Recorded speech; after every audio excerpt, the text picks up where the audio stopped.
시청자 여러분 안녕하십니까. 신인균의 국방TV 데일리 디펜스입니다.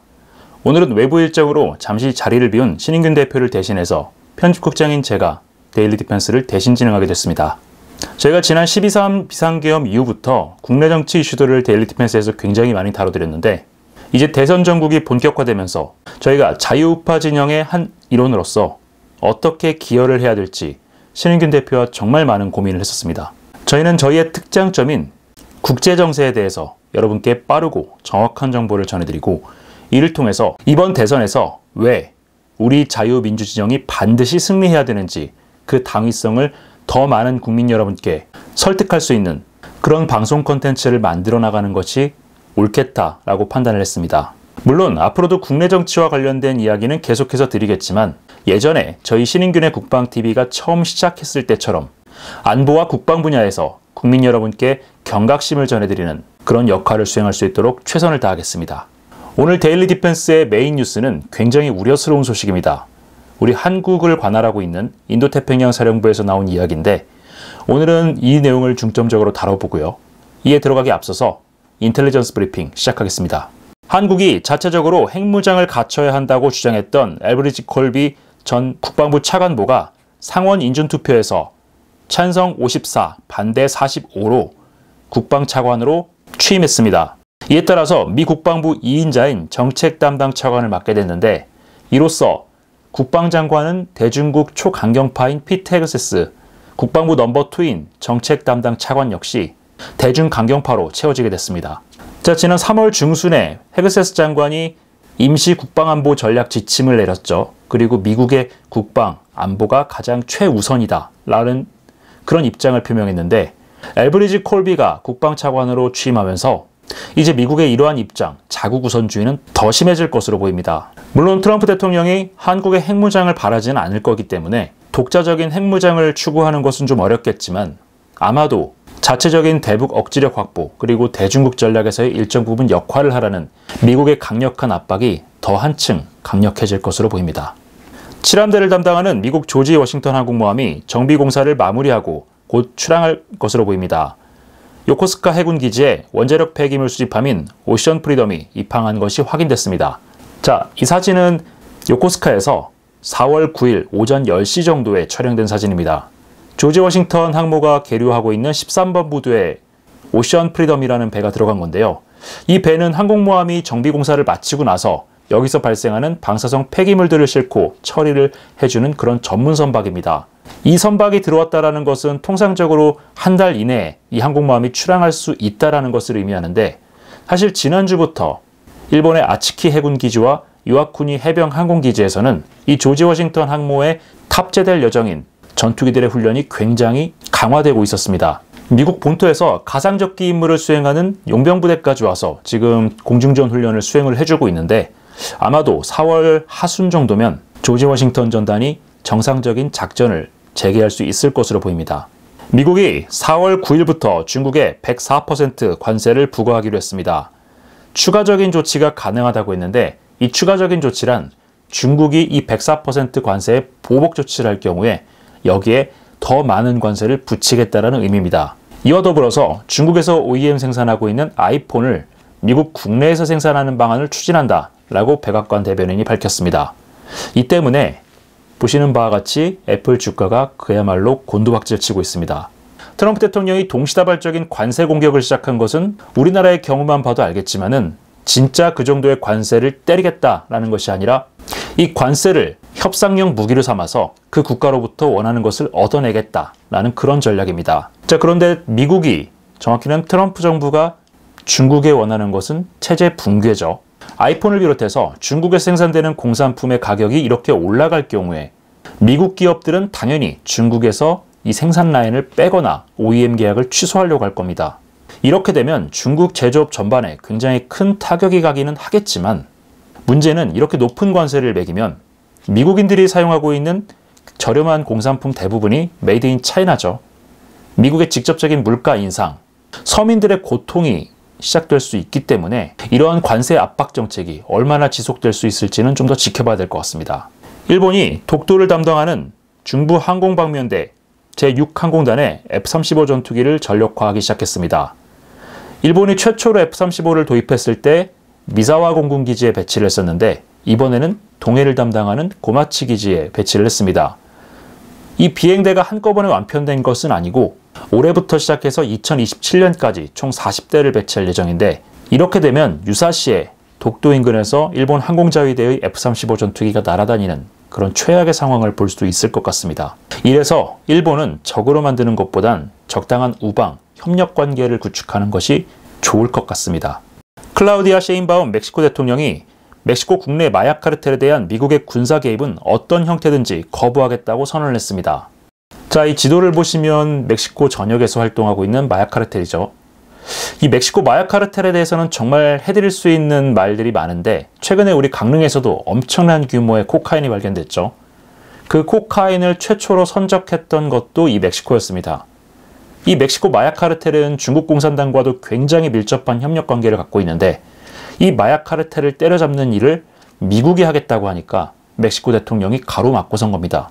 그렇다고 해서 멕시코가 이 카르텔들을 때려잡을 수 있는 능력이 되느냐?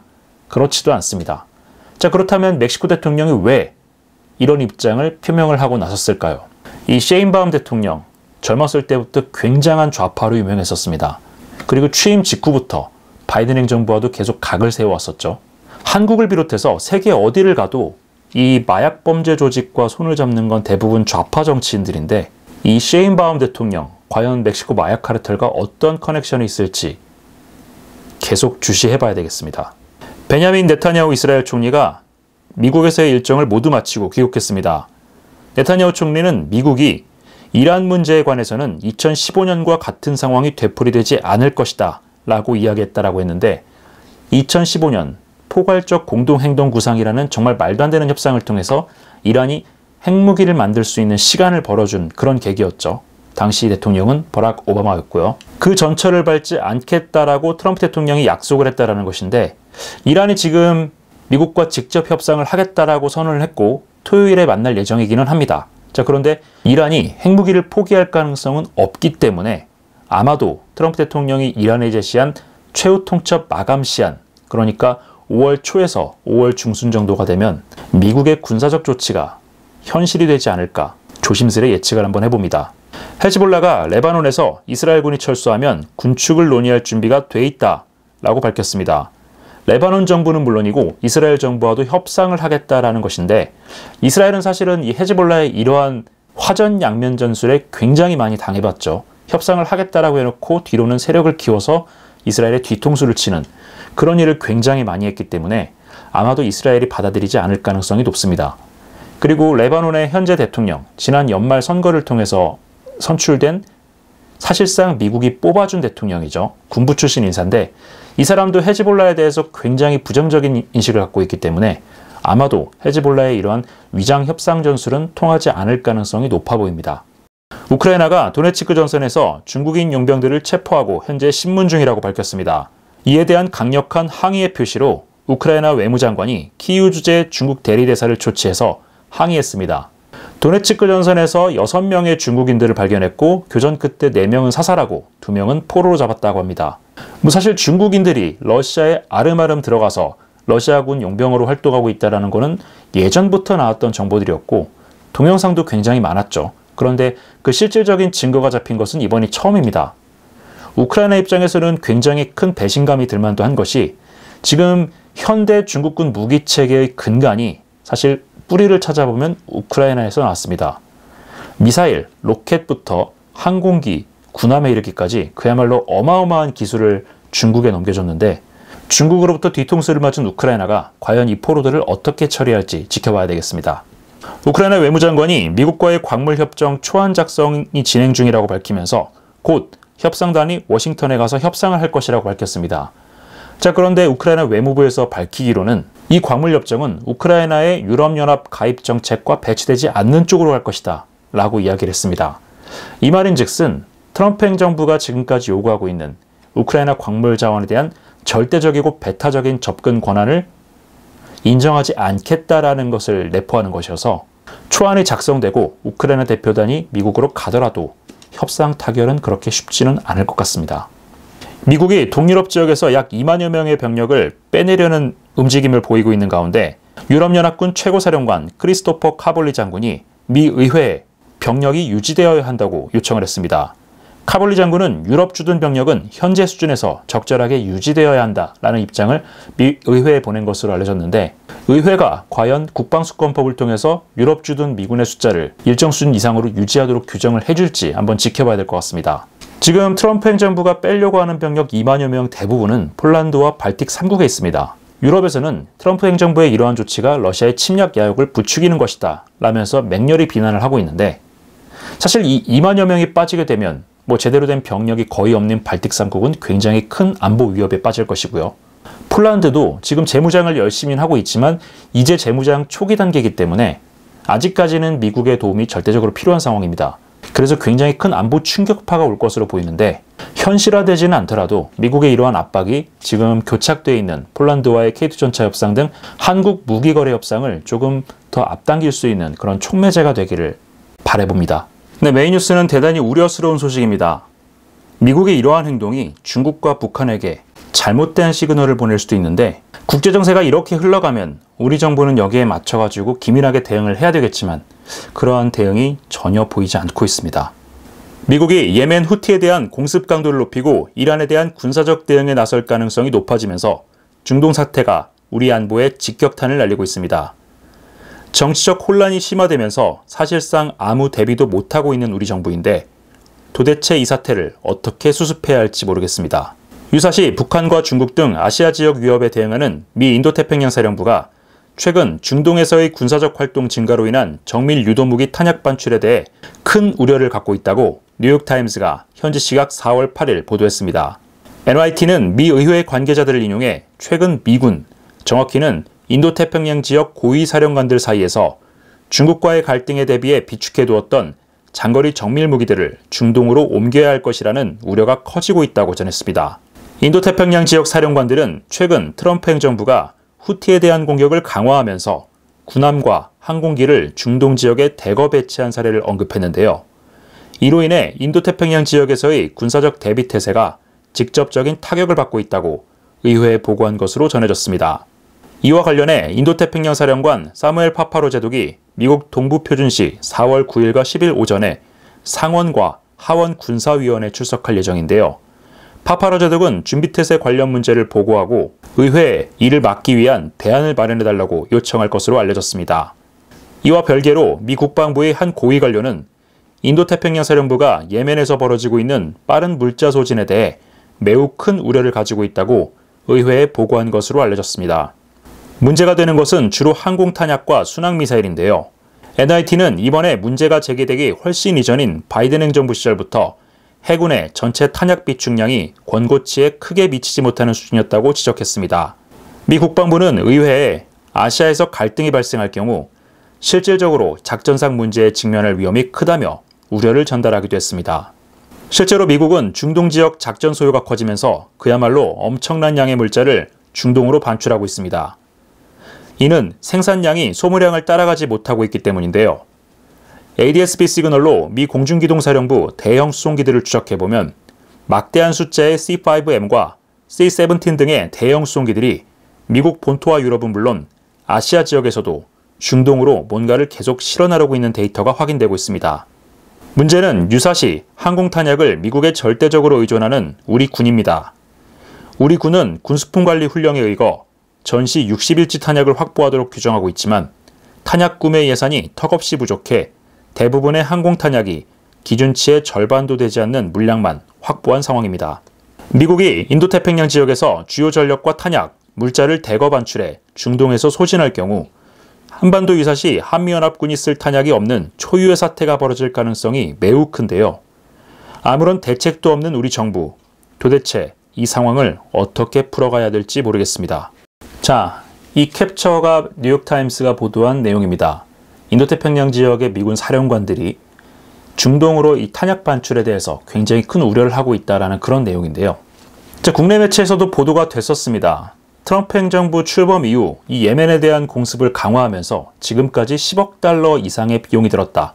물론 이 중에서 실질적인 탄약 비용은 2억 5천만 달러 정도인 것으로 추산이 되는데 그래도 굉장히 엄청난 규모죠. 미국이 예멘에 대해서 어느 정도로 공습을 퍼붓고 있는지는 자, 이 사진을 보시면 이게 현지 시각으로 4월 9일 새벽에 예멘 수도 사나 외곽에 있는 한 군사시설에 대한 공습을 촬영한 겁니다. 누쿰산이라는 산의 정상에 예멘군의 군사시설이 있었고 이 산 중턱부터 지하화된 시설이 있었는데 여기에 최소 10발 이상의 정밀 유도폭탄이 직격했다라고 합니다. 표적 하나에 정밀 유도폭탄을 거의 10발이나 쏟아붓는다. 이것은 정말 엄청난 수준인데 이 때문에 미국 중부사에서 사용하고 있는 항공탄약이 점점점 많아지고 있습니다. 주로 사용하는 것은 제이담, 제즘, 제이소 같은 정밀 유도 무기들인데 이미 중부사에서 비축하고 있는 물량은 대부분 다 끌어다 썼고 현재는 미국 본토, 유럽, 아시아 지역에서 이것을 끌어오고 있습니다. 이게 어느 정도로 엄청난 양이 왔다 갔다 하고 있는지를 단적으로 보여드리겠습니다. 자, 이 항적은 ADS-B 시그널을 통해서 추적한 C5M 대형 수송기죠. 이 수송기의 비행 항적입니다. 왼쪽은 디에고 가르시아에서 오산을 계속 왔다 갔다 하는 콜사인 RCH-1892라는 대형 수송기고요. 오른쪽은 오키나와 가데나 공군기지에서 디에고 가르시아를 왕복하고 있는 RCH-2023이라는 콜사인을 가진 C5M 수송기입니다. 이 C5M은 기존의 C130이나 C17과는 비교할 수 없을 정도로 굉장히 많은 화물을 실습니다. 그리고 저희가 3월 말에 주한미군에서 패트리엇과 사드 예비탄이 빠져나갔다라고 말씀드렸을 때 오산 공군기지에 들어왔던 수송기도 바로 이 C5입니다. 사실 디에고 가르시아와 오산기지 사이에 이렇게 왔다 갔다 할 정기 왕복 노선이 생기는 건 굉장히 이례적인 일인데 그만큼 주한미군에서 많은 양의 탄약, 정확히는 미사일이 반출이 되고 있다는 겁니다.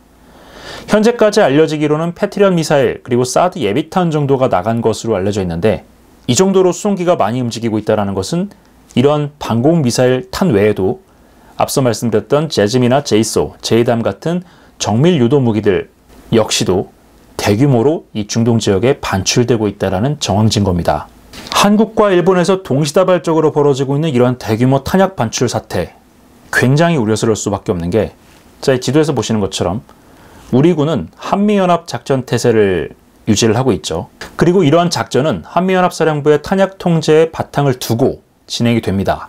자, 그렇다라는 것은 우리 군의 탄약 비축량도 중요하지만 미군의 탄약 비축량도 굉장히 중요하다라는 건데요.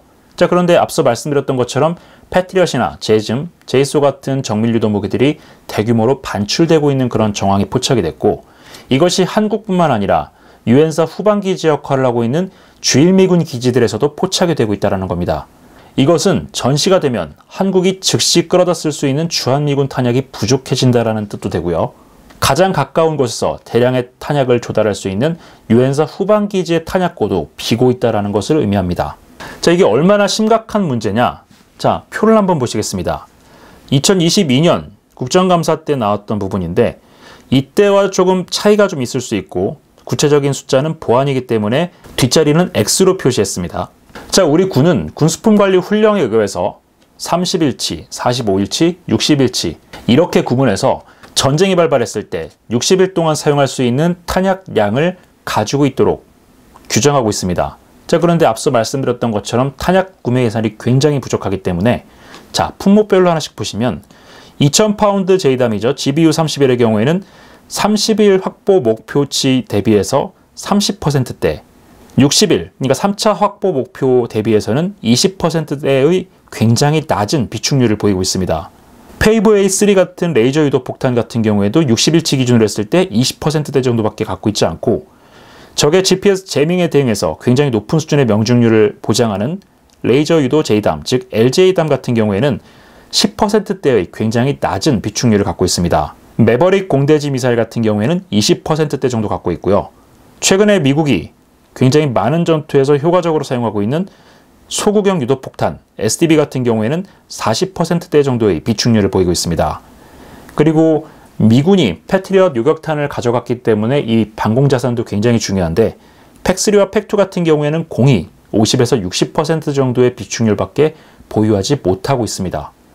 이렇다라는 것은 유사시에 탄이 없어서 무기를 쓰지 못할 가능성이 커진다라는 건데요. 더 큰 문제는 이러한 탄을 공급해주는 역할을 했던 주한미군 그리고 유엔사 후방기지의 탄약고도 계속해서 비고 있다는 겁니다. 미국이 과거처럼 엄청난 생산 능력을 갖고 있었다면 사용하는 즉시 이 탄약고들이 계속해서 찼을 겁니다. 자, 그런데 지금 그 사용량을 따라가지 못하고 있죠. 그래서 유럽, 인도태평양 지역에서 이 탄약들을 계속 끌어다 쓰고 있다는 겁니다.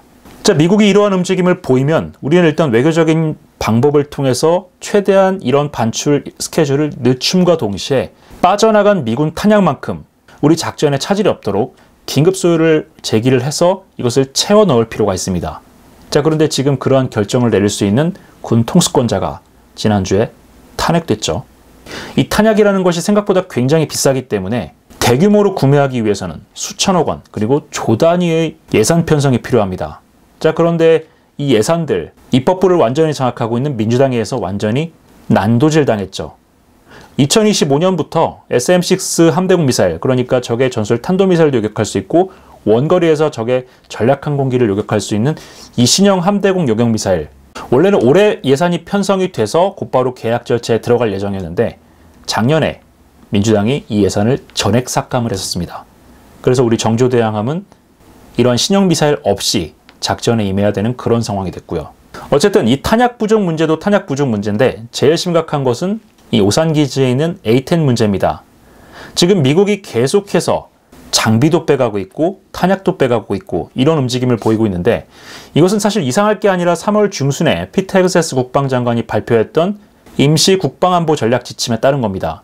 미국 본토 그리고 미국의 핵심 이익 보호가 가장 우선시되는 가치이기 때문에 그것을 위해서는 다른 지역의 리스크는 감수할 수 있다는 게 그 지침의 핵심 내용이었죠. 그리고 각 동맹국들은 그 동맹국과 가까운 지역의 미국의 적, 예를 들어서 중국이나 러시아에 대해서 일정 부분 역할을 해라 라는 그런 내용도 있었는데 한국이 그걸 안 하니까 주한미군 전력이 점점점 약화가 되고 있습니다.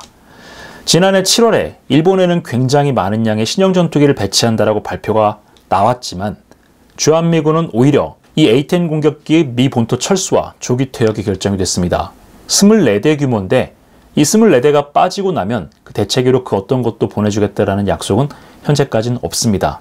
제가 이 페이지에다가 Pre-ATO라고 했는데 이것은 기계획 공중작전 명령사라고 해서 유사시에 이 항공기들이 어떤 스케줄대로 움직이는지 이를 일목요연하게 만들어놓은 일종의 스케줄표입니다. 자, 그러면 이 스케줄표에서 무려 24대에 달하는 전술기가 사라졌기 때문에 우리 군이 정상적인 군대였다면 이 A-10 공격기의 공백을 메우기 위해서 즉각적인 보안 전력 소요 제기를 했을 겁니다. 자, 그런데 탄핵 정국이었죠. 그리고 지금 이러한 결정을 내릴 수 있는 군 최고 통수권자가 없는 상황입니다.